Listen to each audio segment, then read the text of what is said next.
Hey guys, Yankee here, and today I'm going to be giving my thoughts on Power Girl Power Trip. This is a trade that collects issues 1 to 4 of JSA Classified and issues 1 to 12 of the Power Girl solo comic from 2009.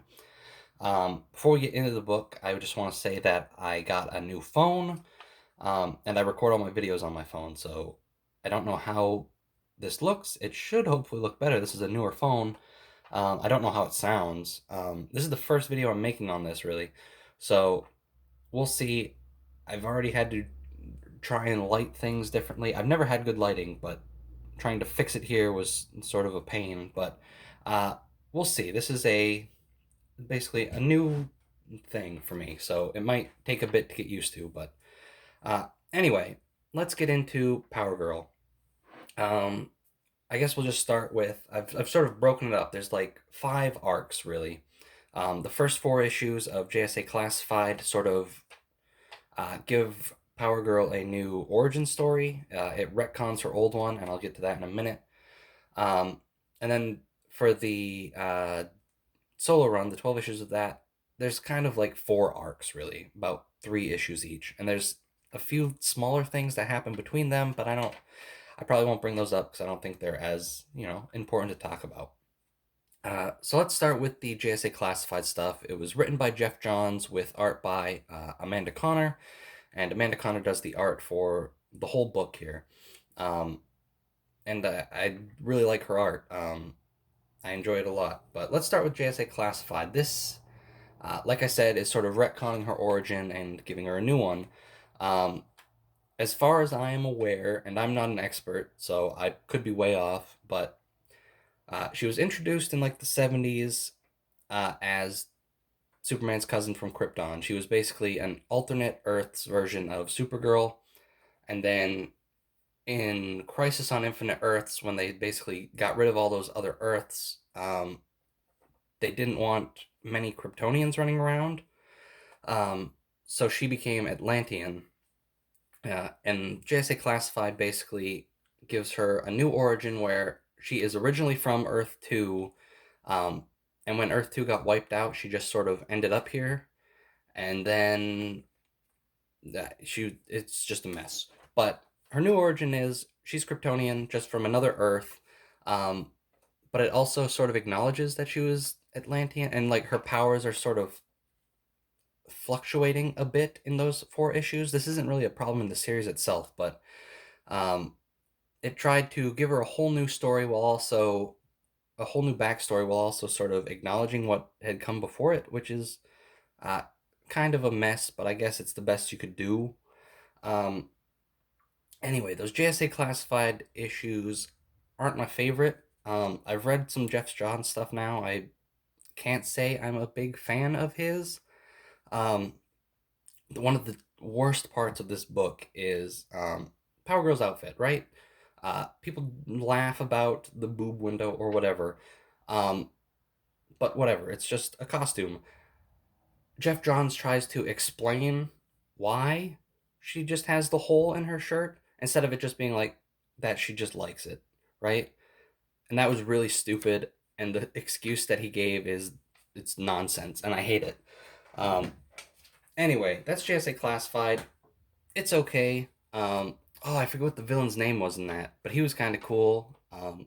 And for anyone watching this, I'm not a huge comics guy. Like I've read some stuff, but most of my like superhero stuff comes from TV, so I don't know a lot.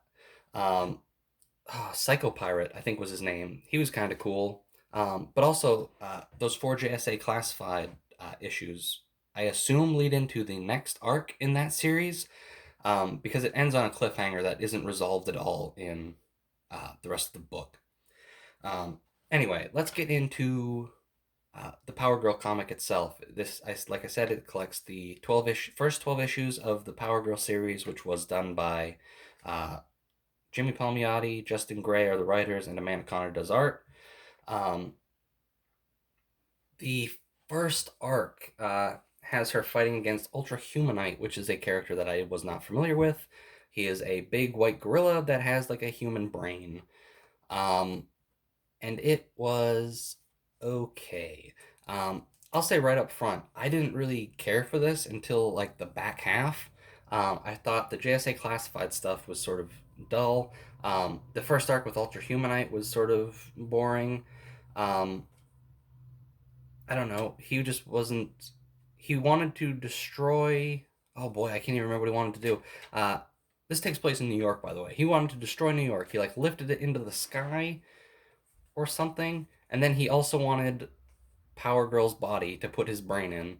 Um, and Power Girl is sort of a musclehead where she just likes to fight. She doesn't think much. So she ends up like horribly scarring him. Um, like his whole body is covered in burns by the end of that arc, and it's sort of gross. Anyway, that arc, not a fan of. The next arc, I'm really not a fan of. I don't remember any of these characters' names, but basically, a spaceship arrives in New York with like three party girls in it who've come to Earth to party, and there's someone chasing them trying to bring them home. They're like princesses or something. Um, and the thing that I hate about this arc the most is they get to Earth, Power Girl breaks into their ship or whatever, and one of the three girls just has like a laser gun, and she accidentally blows some dude's head off, and by the end of the arc, she's fine. It's like, oh yeah, that was an accident. You accidentally murdered this man. It's fine. You're free to go. No, no, no, no, no. You don't get free to go for that. You'd at least be arrested. Um, that was a big problem I had. That was ridiculous. Like, and friggin' Power Girl, she doesn't even like acknowledge it really. It's like, oh, we're friends by the end of the arc. Yeah, you murdered that guy, but yeah, that's fine. We're friends. We're pals. I'm a superhero trying to save people, and you murdered people. It's okay. I did not like that arc. Um, I also just didn't care about those three. I don't know. They just came off as sort of annoying. I don't know. I didn't like them. Uh, the next arc. This is one that I thought was kind of silly and dumb and fun. This is where it started to turn around. Like the last 6 issues is where it started to turn around in this 16 issue uh, graphic novel. Vartox. I don't know anything about this character. He is from a different planet. His species is at war with another species, and his species just got sterilized. So he comes to Earth to basically have Power Girl reproduce his species. Um, and it's sort of weird. Like there's this weird space egg that all she has to do is, I don't know what she has to do. They don't show us what she did, but basically he's not trying to have children with her and like repopulate his planet. It's basically, I've got this weird space egg, do something with it, and basically all of my people will be reincarnated. Um, it's weird, but I liked it. And he was kind of weird. Like, he's just like this hairy guy with a Speedo on. Um, and I don't know. I thought that arc was fun. He was a weird character that I kind of liked that I didn't think I would at the start. Um, but yeah, that was a fun arc. I like that character, and I kind of want to see him more. There's another Power Girl book by Amanda Connor and Jimmy Palmiotti. It's a Harley Quinn crossover that I want to get because I think it has Vartox in it, and I'm kind of interested in that. But anyway, that arc is fun. They fight like I forget what it was. It was some like weird alien creature that he released to so he could defeat it to sort of try and court Power Girl, uh, and that doesn't go well, obviously. But anyway, that arc was fun, and now the final arc is sort of a rushed mess, in my opinion.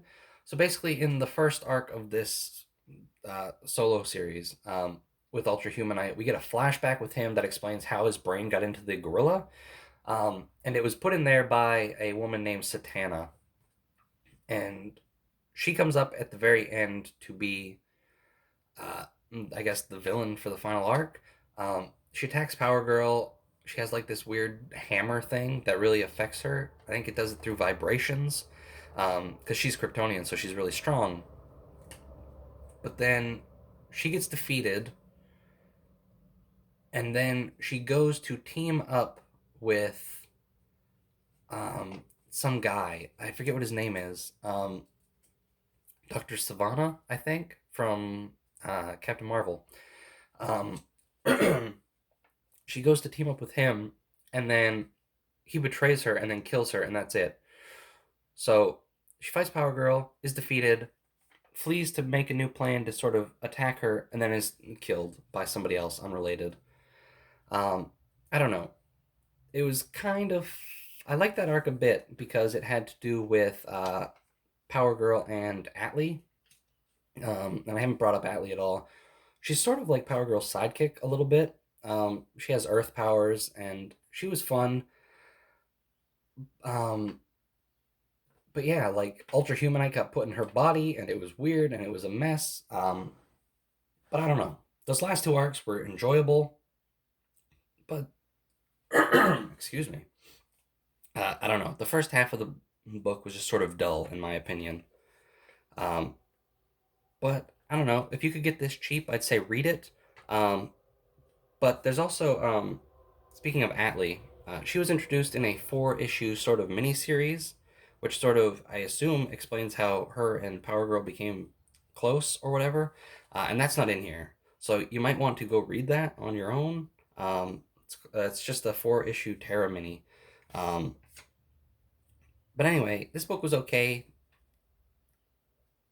That's all I can say really. It was okay. Some good stuff, a lot of sort of just dull stuff.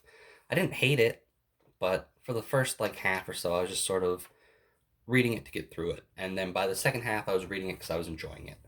Um, but anyway, that's gonna do it for this video, guys. I'll see you next time.